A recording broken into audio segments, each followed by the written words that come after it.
Okay, since you guys are all annoyingly enthralled with my voice for some weird reason, it's actually kind of creepy, I'm going to read to you. This video is probably going to be really bad because all I have is a phone for camera right now. But I'm going to read to you The Terrible Old Man by H.P. Lovecraft. It's one of my favorite Lovecraft stories. And it's pretty short, it's like 2 pages, so it shouldn't be too long of a read. If you don't want to be annoyed for the next 5 minutes, then just turn this off, okay? The Terrible Old Man.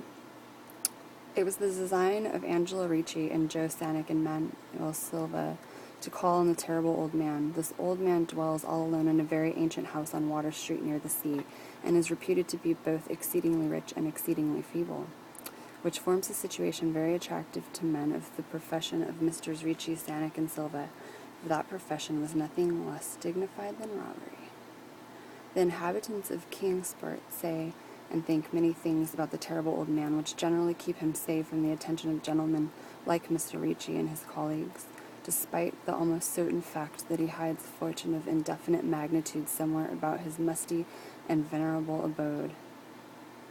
Fuck, dude, that sentence. Anyway, he is in truth a very strange person, believed to have been captain of East India clipper ships in his day, so old that no one can remember when he was young, and so taciturn that few know his real name.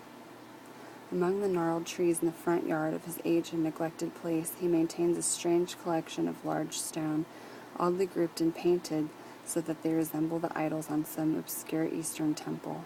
This collection frightens away most of the small boys who love to taunt the terrible old man about his long white hair and beard, or to break the small pane windows of his dwelling with wicked missiles. But there are other things which frighten the older and more curious folk who sometimes steal up to the house to peer in through the dusty panes. These folks say that on a table in a bare room on the ground floor there are many peculiar bottles, and each a small piece of lead suspended pendulum-wise from a string. And they say that the terrible old man walks to these bottles, addressing them by such names as Jack, Scarface, Long Tom, Spanish Joe, Peters, and Mate Ellis. And that whenever he speaks to a bottle, the little lead pendulum within makes certain definite vibrations as if in answer. Those who have watched the tall, lean, terrible old man in these peculiar conversations do not watch him again. But Angela Ricci and Joe Sanic and Manuel Silva were not of Kingsport blood. They were of that new and heterogeneous alien stock, which lie outside the charmed circle of New England life and traditions, and they saw in the terrible old man merely a tottering, almost helpless graybeard, who could not walk without the aid of his knotted cane, and whose thin, weak hands shook pitifully. They were really quite sorry in their way for the lonely, unpopular old fellow who everybody shunned, and at whom all the dogs barked singularly. But business is business, and to a robber whose soul is in his profession, there is a lure and a challenge about a very old and feeble old man, who has no account at the bank, and who pays for his few necessities at the village store with Spanish gold and silver minted 2 centuries ago.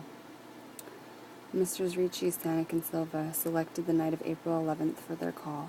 Mr. Ricci and Mr. Silva were to interview the poor old gentleman, while Mr. Sanic waited for them and their presumable metallic burden with a covered motor car in Ship Street by the gate in the tall rear wall of their host's grounds. Desire to avoid needless explanations in case of unexpected police intrusions prompted these plans for a quiet and unostentatious departure. As prearranged, the 3 adventurers started out separately in order to prevent any evil-minded suspicions afterward. Messrs. Ricci and Silva met in Water Street by the old man's front gate, and although they did not like the way the moon shone down upon the painted stones through the budding branches of the gnarled trees, they had more important things to think about than mere idle superstition. They feared it might be unpleasant work making the terrible old man loquacious concerning his hoarded gold and silver. For ages, sea captains are notably stubborn and perverse. Still, he was very old and very feeble, and there were no visitors. Messrs. Ricci and Silva were experiencers in the art of making unwilling persons voluble, and the screams of a weak and exceptionally vulnerable man can be easily muffled. So they moved up to the one lighted window and heard the terrible old man talking childishly to his bottles of pendulums. Then they donned masks and knocked politely at the weather-stained oaken door. Waiting seemed very long to Mr. Sanic as he fidgeted restlessly in the covered motor car by the terrible old man's back gate in Ship Street. He was more than ordinarily tender-hearted, and he did not like the hideous screams he had heard in the ancient house just after the hour appointed for the deed. Had he not told his colleagues to be as gentle as possible with the pathetic old sea captain? Very nervously he watched the narrow oaken gate in the high and ivy-clad stone wall. Frequently he consulted his watch and wondered at the delay. Had the old man died before revealing where his treasure was hidden, and had a thorough search become necessary? Mr. Sanic did not like to wait so long in the dark and in such a place. Then he sensed a soft tread or tapping on the walk inside the gate, heard a gentle fumbling at the rusty latch, and saw the narrow, heavy door swing inward.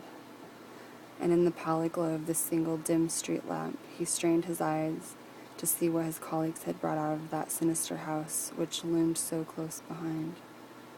But when he looked, he did not see what he had expected, for his colleagues were not there at all, but only the terrible old man leaning quietly on his knotted cane and smiling hideously. Mr. Sanic had never before noticed the color of that man's eyes. Now he saw that they were yellow. Little things make considerable excitement in little towns, which is the reason that Kingsport people talked all that spring and summer about the three unidentifiable bodies, horribly slashed as with many cutlasses, and horribly mangled as by the tread of many cruel boot heels, which the tide washed in. And some people even spoke of things as trivial as the deserted motor cars found in Ship Street, or certain especially inhumane cries, probably of stray animal or migratory bird, heard in the night by wakeful citizens. But in this idle village gossip the terrible old man took no interest at all. He was by nature reserved, and when one is aged and feeble, one's reserve is doubly strong. Besides, so ancient a sea captain must have witnessed scores of things much more stirring in the far-off days of his unremembered youth. So that's it. I hope you all enjoyed story time.